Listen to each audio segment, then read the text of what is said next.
आए। तो इस वक्त जरूरी ये हो जाता है कि यहाँ पर रन किस तरीके से अब भारत जो रणनीति है वो बनाए, और इसके साथ साथ अब ये भी इंपॉर्टेंट है कि यहाँ पर शुरुआत अच्छी मिले। शुभमन बिल्कुल, गिल शुरुआत अच्छी मिले और बेहतर शुरुआत हो, इसी के लिए हम भी थोड़ा तैयारी करके आते हैं जो है फुल एनर्जी के साथ। उसके बाद इस मैच को जितवा कर ही वापस जाया जाएगा। तब तक जो है शानदार प्रिडिक्शन करने वाले अश्विन भाई को जोड़ते हैं। अश्विन जो है शानदार प्रिडिक्शन करेंगे, क्या होगा अश्विन? भारत मैच जीतने वाला है और सामने तिवारी जी भी वही कह रहे हैं कि जीत जाएगा, कि तिवारी जी भी बहुत एक्टिव रहते हैं। वरुण भाई, ओवरऑल देखें तो भारत कितने ओवर में आपको लगता है कि मैच निकाल देगा? मुझे लग रहा है कि 44वां ओवर होगा, क्योंकि इससे ज़्यादा नहीं खींचना चाहेंगे, क्योंकि हम वो 30-40 बॉल का अंतर लगभग हमें रखना होगा शुरू से ही, क्योंकि वही 30-40 बॉल का अंतर एकदम से कम हो जाता है, जैसा हमने बांग्लादेश के मैच में भी देखा था। और पाकिस्तान की टीम देखिए जिस तरीके से गेंदबाजी करती आई है, वो अटैक करती है, वो एग्रेसिवली आती है, और वो सिर्फ तभी एग्रेसिव हो पाते हैं अगर उन्हें विकेट मिलते रहते हैं। अगर हम उन्हें लगातार विकेट नहीं देंगे, अच्छी शुरुआत होती है, तो पाकिस्तान के गेंदबाज किसी भी तरह से मैच में वापस नहीं आ पाएंगे, क्योंकि हमेशा से उनका रिकॉर्ड रहा। अगर हमने उनको शुरू में 1 या 2 बड़े विकेट दे दिए तो वो और ज्यादा एग्रेसिव हो जाएंगे, जो कि मुश्किल हो सकता है, क्योंकि जिस तरीके से अगर हम बात करें पांड्या, जडेजा और हार्दिक पांड्या, जडेजा, और साथ साथ में अगर श्रेयस अय्यर की मैं बात करूं तो रोहित कोहली की तो सब बात करते हैं, लेकिन इन लोगों का भी इंपॉर्टेंट रोल होने वाला है, क्योंकि 240 रन लगभग 300 के जैसे ही हैं, क्योंकि सिंगल डबल लेना, करना, लंबा खेलना इस वक्त इस विकेट पे इंपॉर्टेंट हो जाता है, लेकिन मुश्किल भी होता है। बॉल रुक के आता है, स्पिनर्स को ध्यान से खेलना हो, चाहे छोटी बॉल पे जब हरीश राव 145 से 100-150 की रफ्तार से अगर आपको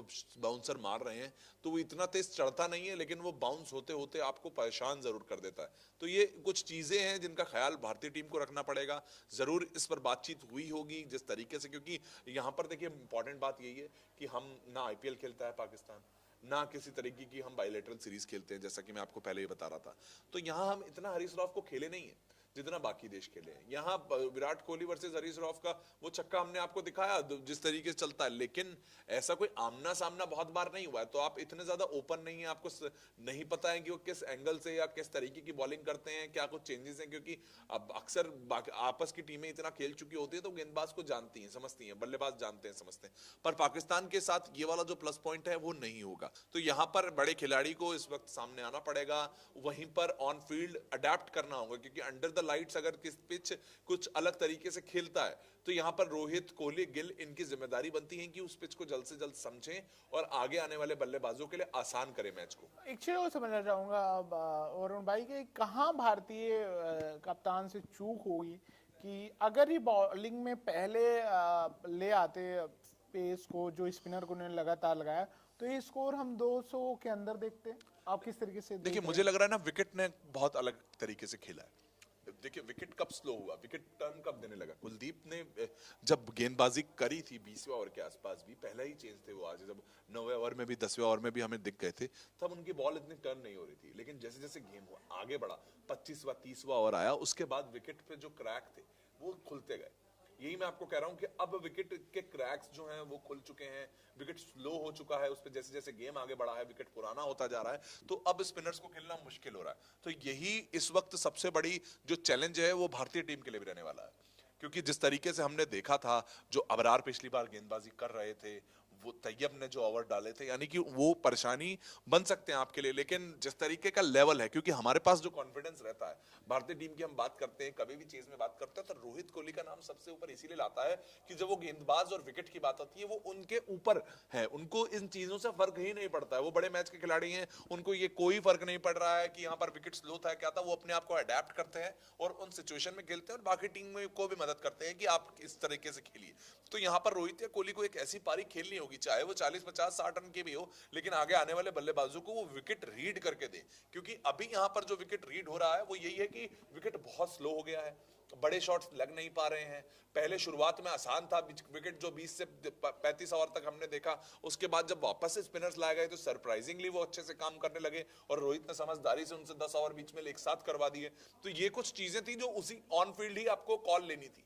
तो आपने बॉलिंग के दौरान तो अपनी कॉल्स ले ली, जो कि आपके लिए अच्छी साबित हुई, पर अब बैटिंग के दौरान आपको कॉल्स लेनी होंगी कि क्या मुझे पेसर्स पे अटैक करना है या फिर कोई ऐसे बॉलर्स चुनने होंगे और स्ट्राइक को लगातार रोटेट करते रहना होगा, क्योंकि एकदम से अगर अगर स्कोर आपके पास बढ़ जाता है कि 150 रन मुझे चाहिए और मेरे पास सिर्फ 20 ओवर बचे हैं, अगर यानी कि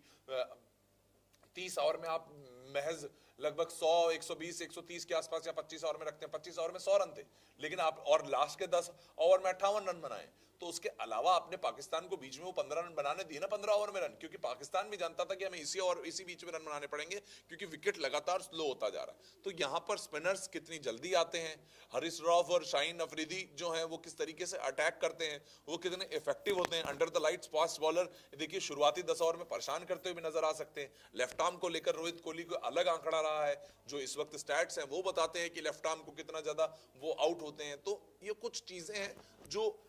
आंकड़े हैं, लेकिन जब मैदान पे उतरते हैं तो आपको विकेट को पढ़ना है, विकेट नहीं खोने हैं, लगातार स्ट्राइक रोटेट करते रहना है और इस जितना भी टोटल है उसके पास धीरे धीरे पहुंचते रहना है, जिससे कि आखिरी में एक साथ प्रेशर ना बने। बिल्कुल वरुण भाई, कई सारे रिकॉर्ड आज बने और बनने जा रहे हैं। रोहित शर्मा बतौर ओपनर 9000 रन से 1 रन दूर हैं। विराट कोहली मात्र 15 रन बनाते 14000 बन जाएंगे। हार्दिक पांड्या इंटरनेशनल में अपने 200 विकेट पूरा कर लिए। बड़े उपलब्धि किसी भी खिलाड़ी के लिए एक बड़ी उपलब्धि होती है। अगर ओवरऑल ये समझना चाहें कि क्या भारत का अप्रोच रहेगा स्टार्टिंग से अटैकिंग, कि हम सेशन दर सेशन ले जाएं, कि जैसे हम 5 से मतलब 1 ओवर से लेके 5 का हम एक स्लॉट फिक्स करें, फिर 5 से 10 करें, फिर हम 10 से 20 का स्लॉट सेशन में खेलेंगे, कि टीम इंडिया का अप्रोच स्टार्टिंग से रहेगा कि पहले ही पावर प्ले में हम मारें और टारगेट करें बॉलर को और एक मेंटल प्रेशर बनाएं, मेंटली प्रेशर डालें और कहीं ना कहीं गेंदबाज अपने लाइन से भटके। नहीं बिल्कुल, देखिए यहाँ पर वही ऑन फील्ड आपको समझना पड़ेगा, विकेट को रीड करना बहुत जरूरी है। अभी जब शुभमन गिल और रोहित शर्मा जब क्रीज पर आएंगे तो उनको उस टाइम पर खेलते हुए ही इस दौरान ये समझना पड़ेगा कि विकेट अगर और ज्यादा स्लो होने वाला है तो हमें इस वक्त अभी रन बनाना जरूरी है। अगर हमें मौका है तो हम नई बॉल से जो सख्त गेंद होती है उस पर बाउंड्रीज मारने में जो आराम है वो बाद में नहीं मिलने वाला है। ये नहीं कि आप विकेट बचा भी लें और रन भी ना बनाएं और बिल्कुल लास्ट में एकदम प्रेशर आप पे बढ़ जाए। ये प्रेशर देखिए जो बांग्लादेश के खिलाफ नजर आया था वो ना आए ऐसा होगा। हालांकि पिछली बार अच्छी शुरुआत दी थी, 41 रन खुद रोहित शर्मा ने बनाए थे तो कंफर्टेबल भी नजर आए थे। तो सिर्फ इस वक्त शुरुआत के 3-4 ओवर देखने के साथ साथ मुझे लगता है कि पहले 10 ओवर में करीब 50-60 रन के आसपास भारत को पहुंचना चाहिए, जिससे कि वो ये प्रेशर भी ना आए कि विकेट पता नहीं कैसा खेलेगा, क्योंकि आखिरी 10 ओवर बहुत इस वक्त क्रूशल होंगे। क्योंकि अगर आप देख रहे हो 50 ओवर के बाद 40 ओवर के बाद ही इस तरीके से विकेट खेल रहा है कि कोई बड़ा शॉट नहीं खेल सकते हो, तो आप सोचिए उस टाइम पे मैच लगभग 85 ओवर का हो चुका होगा, यानी कि वो विकेट 85 ओवर पुरानी हो चुकी होगी और विकेट की हालत बेहद ज्यादा खराब हो चुकी होगी। तो यहां पर विकेट रोल होने के बाद अभी शुरुआती 10 ओवर में मुझे लगता है कि 50 से 60 रन बनाने का एक टारगेट रखना ही चाहिए, क्योंकि नए बॉलर्स हैं, आप बॉलर्स को चुनिए, उनको अटैक करिए, क्योंकि पहले 2-3 ओवर के बाद मुझे नहीं लगता है कि बहुत ज्यादा स्विंग होती हुई नजर आएगी। तो आपको पकड़ना होगा, क्योंकि हमने देखा कि शुरू में रन 10 ओवर में 52 इसलिए मैंने हमने एक्स्ट्रास दिए, हमने शमी की रिदम को छीन लिया। तो वैसा ही कुछ अगर हम पाकिस्तान के साथ कर देंगे तो 10 ओवर 60 रन बहुत अच्छा स्कोर रहेगा, क्योंकि पाकिस्तान भी उसके बाद कुछ कुछ चीजें नहीं ट्राई करने लग जाएगा कि मुझे ये करना है वो करना है, और उनके पास इतने वर्ल्ड क्लास स्पिनर नहीं है जितने की जो कुलदीप और अक्षर ने जिस वक्त जिस तरीके से खेला था। तो यहां पर जरूरी यही है कि एक बड़ा जो इनिंग है, बड़ी इनिंग जो है वो किसी एक बल्लेबाज के रूप में निकले, यानी कि कोई एक भारतीय बल्लेबाज एंकर की जो भूमिका वो जरूर निभाए, एक छोर से पकड़े रहे विकेट। बिल्कुल, और शुभमन गिल के ऊपर भी एक नजर रहेगी, क्योंकि ओडीआई के बाबर आजम को उन्होंने सरपास करके अब आईसीसी की रैंकिंग में टॉप पे रहे हैं। शाहीन अफरीदी के खिलाफ उनके कई सारे इंटरव्यूज देखे गए हैं कि वो कहते हैं कि कोई प्रॉब्लम नहीं होती, लेकिन 3 बार उन्हें फंसाने में कामयाब रहे। लेकिन पिछले 4 पारियों पे नजर डालें शुभम की, जिनमें से 3 मैच में वो मैन ऑफ द मैच रहे हैं, जिसमें 2 सेंचुरी आ चुकी है, 2 हाफ सेंचुरी आ चुकी है और कमाल के अभी लय में दिख रहे हैं। तो किस तरीके से दोनों के बीच में आज आप फाइट देख रहे हैं शाहीन अफरीदी जब उनके सामने होंगे? देखिए जिस तरीके से शुभमन गिल खेलते हैं मुझे नहीं लगता कि उनको कभी ऐसी कोई लेफ्ट आर्म के कारण प्रॉब्लम हुई है। हालांकि क्योंकि उनका जिस तरीके का स्टांस है और वो टेस्ट मैचेस का खेलने वाला खिलाड़ी शुरुआत में ओपनिंग में आता है, तो उन्हें स्विंग से या इस तरीके की प्रॉब्लम कभी नजर आई नहीं है। रोहित को लेकर कहा जाता है कि इन स्विंग से वो परेशान हो रहे हैं, लेकिन ऐसा कुछ मेथड फिक्स नहीं है कि शुभमन गिल को ऐसा सोच के आउट किया जा सके, जो कि इस वक्त इनको एक अलग बल्लेबाज बनाता है। देखिए हमने रोहित के और कोहली के करियर में भी यही देखा कि उनको वो हर बार अलग तरीके से आउट होते थे तो ये कहा जाता था कि ये बल्लेबाज की कोई ऐसी कोई खास कोई खास कमी नहीं है, लेकिन ये वो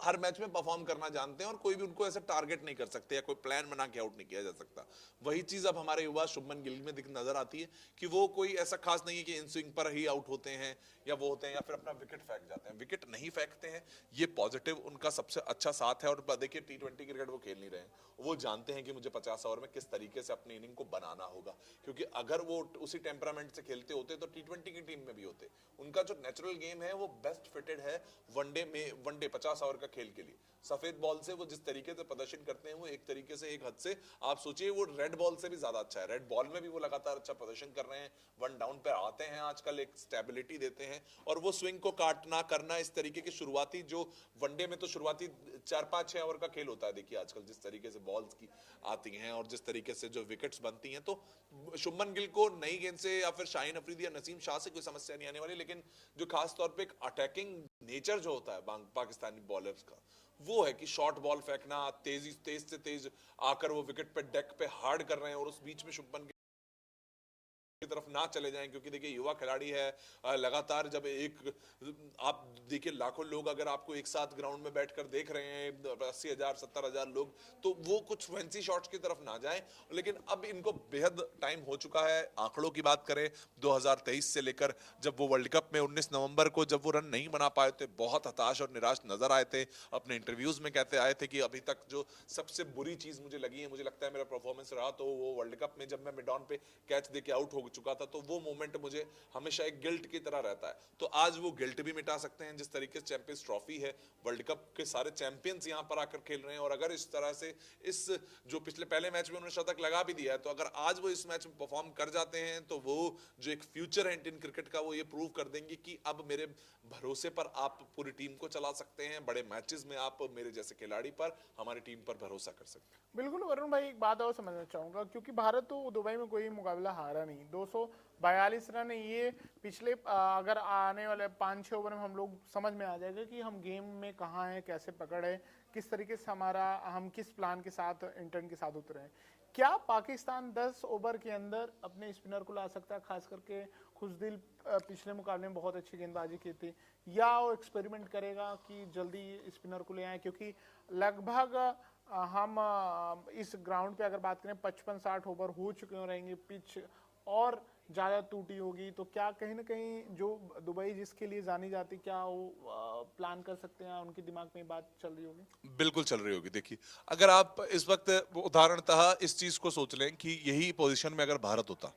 तो आप क्या सोच रहे होते? आप यही सोच रहे होते कि अगर मैं शमी और हर्षित से विकेट नहीं ले पा रहा हूं तो मुझे जल्द से जल्द इंट्रोड्यूस करना होगा कुलदीप कौर उसको, क्योंकि हम विकेट लेना चाहते हैं। अगर विकेट नहीं लिए गए, धीरे धीरे खेलते रहे, तो मैच आखिर में आसान भी हो सकता है। तो यही सेम चीज को इस वक्त आय कर रहा है पाकिस्तान। पाकिस्तान का करना है कि मैं शाहीन अफरीदी और नसीम शाह से इस वक्त अटैक कराऊंगा, विकेट लेने की कोशिश करूंगा, अदरवाइज मैं इकोनॉमिकली उन ओवर्स को निकालने की कोशिश करूंगा। लेकिन पहले 4 से 5 ओवर में आपको सिर्फ ये नजर आएगा कि शाहीन अफरीदी ऊपर बॉल रख रहे हैं, स्विंग ढूंढ रहे हैं, और उसके बीच में अगर रोहित शर्मा अटैक शुरू कर देते हैं तो हमें छठे या 5वें ओवर में भी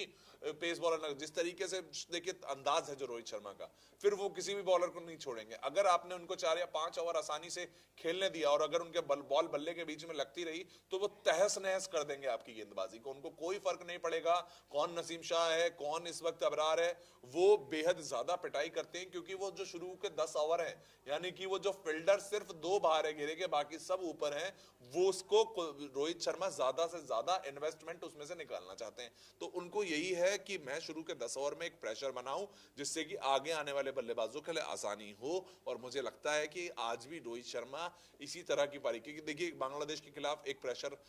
आप जानते हैं अननोन प्रेशर नहीं होता है कि आपको पता है कि आप आगे कर लेंगे, लेकिन पाकिस्तान को लेकर मुझे लगता है कि रोहित शर्मा आज अटैकिंग मोड में नजर आएंगे। वो आपको शुरू से ही अगर छोटी बॉल का यूज होता है तो पुल और आपको लगाते हुए नजर आएंगे। इसी के साथ साथ इस वक्त ये इंपॉर्टेंट हो जाता है कि वो कुछ ना कुछ ऐसा बस विकेट फेंकने जैसा काम ना करें, यही उनके लिए सबसे इंपॉर्टेंट होगा। एक चीज और समझना चाहूंगा कि वरुण भाई की, जैसे क्या विकेट हमारे जल्दी गिरे, ऐसा हो कोई भी क्रिकेट फैंस नहीं चाहेगा, तो क्या बैटिंग ऑर्डर में हम कुछ चेंजेस देखते हैं? जैसे कई बार एक्सपेरिमेंट होता है कि आप केएल राहुल को 6 नंबर पे भी खिला रहे हो, 4 पे खिला रहे हो, जबकि 5 नंबर पे बहुत अच्छा खेलते हुए आए, तो आप किस तरीके से देख रहे हैं? क्या अक्षर पटेल को आज फिर ऊपर भेजेंगे, हार्दिक को, या केएल राहुल को एक सीक्वेंस से चलाएंगे अगर जल्दी हमारे टॉप ऑर्डर के विकेट गिरते हैं तो? देखिए, जिस तरीके से गंभीर सोचते हैं और रोहित शर्मा सोच रहे हैं आजकल, तो वो है कि वो एक बैट्समैन ऐसा रखते हैं हमेशा जो फ्लोटर के रूप में खेले। यानी कि एक बैट्समैन को फ्लोटर के रूप में रखना है, यानी कि 2 या 3 बल्लेबाजों का जो नंबर है वो चेंज होने वाला है। और इसमें सबसे ज्यादा प्रॉब्लम किसको हुई? केएल राहुल को हुई। लेकिन बेशक केएल राहुल से बातचीत हुई होगी कि आपका नंबर वैसे तो तीसरे नंबर पे आप, मतलब कि आप 5वें नंबर पे बैटिंग करने वाले हैं, लेकिन आप इसमें ये देख सकते हैं कि शायद आपके ऊपर यहां पर अक्षर पटेल आ रहे हो अगर उस दौरान कोई लेफ्ट आर्म गेंदबाज या लेग स्पिनर बॉलिंग कर रहा है, क्योंकि लेग स्पिनर और लेफ्ट आर्म को काटने के लिए लेफ्ट हैंडेड बैट्समैन की आपको जरूरत हो जाती है। लेकिन यही अगर कोई अच्छा ऑफ स्पिनर अगर बॉलिंग कर रहा है, जैसे कि तैयब होंगे आज, अगर वो यहां पर बॉलिंग कर रहे होंगे, ऑफ स्पिनर होगा, तो बेशक हमें राहुल भी ऊपर देखने को मिल सकते हैं कि वो सिचुएशन पे मैटर करता है। तो मुझे लगता है कि अगर अबरार गेंदबाजी कर रहे हैं तो आपको अक्षर पटेल ही आज ऊपर दिखेंगे, क्योंकि वो एक माइंडसेट होता है बल्लेबाज जिस तरीके से अगर उन्होंने अच्छा खेला पिछली बार, हालांकि उन्होंने अपना विकेट फेंक दिया था, तो सिचुएशन के अकॉर्डिंगली मुझको ज्यादा भरोसा वैसे केएल राहुल पर है। अगर ऑफ स्पिनर कर रहा है तो केएल राहुल को ही ऊपर आना चाहिए, लेकिन अक्षर को इस वक्त रोल दे दिया गया है कि अगर ज्यादा बॉलें खेलनी है आप ज्यादा बॉलें खेलें, अगर बीच में आपको ज्यादा रन बनाने तो आप मारे, क्योंकि बाद में रन या फिर वो पिंच हिटिंग के लिए हमने रोल डिफाइन कर दिया है। हमको पता है हर्षित राणा भी ठीक बैटिंग करते हैं, जडेजा और हार्दिक पांड्या आपके पास नीचे हैं, तो केएल राहुल और अक्षर पटेल ही वो 2 फ्लोटर हैं जिनके बैटिंग ऑर्डर में आपको ऊपर नीचे का इस वक्त चेंज देखने को मिलेगा।